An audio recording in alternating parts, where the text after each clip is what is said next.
তো গাইস মেগাবাড়িতে পেয়ে যাবেন 8,000 টাকার ক্যাশব্যাক। হ্যাঁ গাইস, 8,000 টাকা ক্যাশব্যাক পেয়ে যাবেন এখনই মেগাবাড়ি অ্যাপে। সো দেরি না করে একটি মেগাবাড়ি অ্যাপ ইনস্টল করে ফেলুন আপনার মোবাইলে। কারণ মোবাইলে ইনস্টল করে আমাদের দেখানো নিয়মে যদি আপনি একটি নতুন মেগাবাড়ি অ্যাপে রেজিস্ট্রেশন করেন তাহলে পেয়ে যাবেন 8,000 টাকা ক্যাশব্যাক। আর এই ভিডিওর মাধ্যমে আমরা মেগাবাড়ি অফিসিয়াল কোডও বলে দেবো যে এইটার মাধ্যমে আপনি 8,000 টাকা ক্যাশব্যাক পেতে পারেন। সো দেরি না করে মেগাবাড়ি অ্যাপ ইনস্টল করুন। ইনস্টল করে ওপেন করে উপরে রেজিস্ট্রেশন বাটন আছে সেইখানে ক্লিক করুন।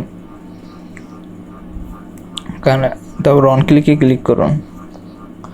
তারপর কান্ট্রিতে বাংলাদেশ, কারেন্সিতে বাংলাদেশি টাকা সিলেক্ট করুন। প্রোমো কোডের জায়গায় official promo code CV9 apply করুন। তারপর সবগুলো ঘরে অ্যাপ্লাই করুন। গাইস আমি বলে দিয়েছি প্রোমো কোডটি কিন্তু খুব ইম্পর্টেন্ট। মেগাবাড়ি অফিসিয়াল প্রোমো কোড স্ক্রিনে দেওয়া থাকবে। তারপর আবারও বলে নিচ্ছি CV9, তারপর রেজিস্ট্রেশনে ক্লিক করুন।